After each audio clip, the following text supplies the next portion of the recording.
ئەو کەسەی پێشتر بە ترامپی وتووە گەمژە بە فەرمی بووە جێگری ناوبراو. جەی دی ڤانس، سیناتۆری ئۆهایۆ، یەکێک لە نووسەرە پڕفرۆشەکان لەلایەن ترامپەوە بە فەرمی وەکو جێگری خۆی دەستنیشان کرا. ڤانس پێشتر ڕەخنەگرێکی سەرسەختی ترامپ بووە، بە شێوەیەک کە پێشتر لە باسی ترامپدا وتوویەتی ئەی خوایە چەند گەمژەیە.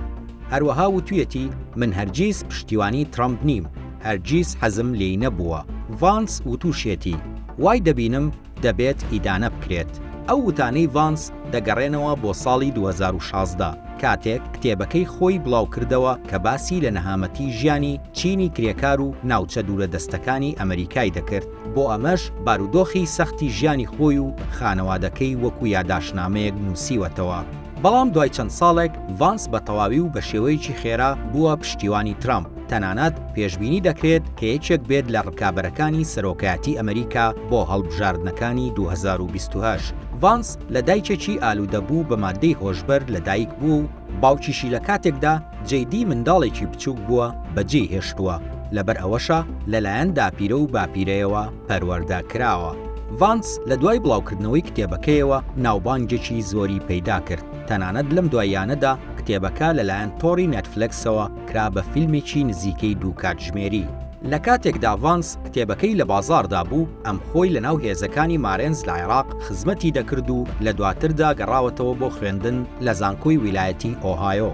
دواتریش تەواوکردنی خوێندنی یاسا لە سکوڵی یاسای ییل، اینجا کارکردنی لە کۆمپانیا زەبەلاحەکان لە کالیفۆرنیا. بەهۆی کتێبەکەیەوە لەو کاتەدا نەکوەکو یەکێک لە نووسەرە پڕفرۆشەکان بەناوبانگ بوو، بەڵکو بۆ چەندین دیدار بانکهێش دەکرا بۆ ئەوەی سەرنجی خۆی لەبارەی ترامپەوە بخاتە ڕوو. لەسەر هەوڵەکانی بەرامبەر بە دەنگدەرانی سپی پێستی کرێکار و بەردەوامیش ڕەخنەی لەو کاندیدەی کۆماریەکان هەبوو. لە 2017دا ڤانس چیتر وەکو نووسەرێک نەمایەوە، بەڵکو سەرنجی چووە سەر سیاسەت. بە تایبەت چەند ساڵێک دواتر کاتێک لە 2022دا سیناتۆر ڕۆب پۆرتمان لە کۆماریەکان بڕیاریدا کە چیتر خۆی لە ئۆهایۆ هەڵنەبژێرێتەوە.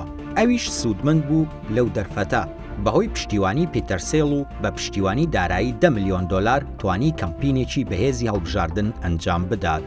بەڵام تەنها کێشەیەکی ئەوە بوو لە ڕابردوودا ڕەخنەی لە ترامپ گرتبوو. بەڵام داوای لێبوردنی کرد و توانی سەرکەوتن بەدەست بێنێت و لە ترامپیش نزیک بێتەوە. تەنانەت لە هەڵبژاردنەکانی 2022دا ترامپ لە کەمپینەکەیدا ئامادە بوو خۆی پشتیوانی لێکرد و کاریگەری هەبوو بۆ سەرکەوتنی وەکو سیناتۆرێک. ڤانس مەسیحەیەکی کاسۆلیکە و دژی لە باربردنی منداڵە. بەڵام لەم دواییانەدا پشتیوانی ترامپی کرد لەسەر ئەو بابەتە و پێی وایە کە ئەو بابەتە دەبێت بۆ ویلایەتەکانی ئەمریکا بەجێ بهێڵرێت بۆ ئەوەی خۆیان بڕیار لەو بارەیەوە بدەن. ڤانس پشتیوانی سیاسەتی ئابووری پۆپۆلیستیە و یەکێک لە کۆنگرێسمانە ڕەخنەگرەکانە لە پشتیوانی ئۆکراینە.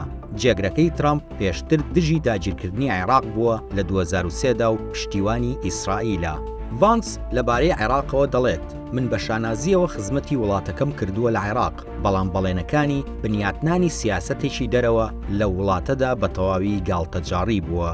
بۆچوونێک هەیە کە جیا لە تێڕوانینەکانی کە نزیکن لە ترامپەوە دەستنیشانکردنی ڤانس بەهۆی ئەوەیە لە ویلایەتی ئۆهایۆ سیناتۆر بووە. بەو شێوەیە دەتوانێت چانسی ترامپ بۆ سەرۆکایەتی ئەمریکا بەهێزتر بکات.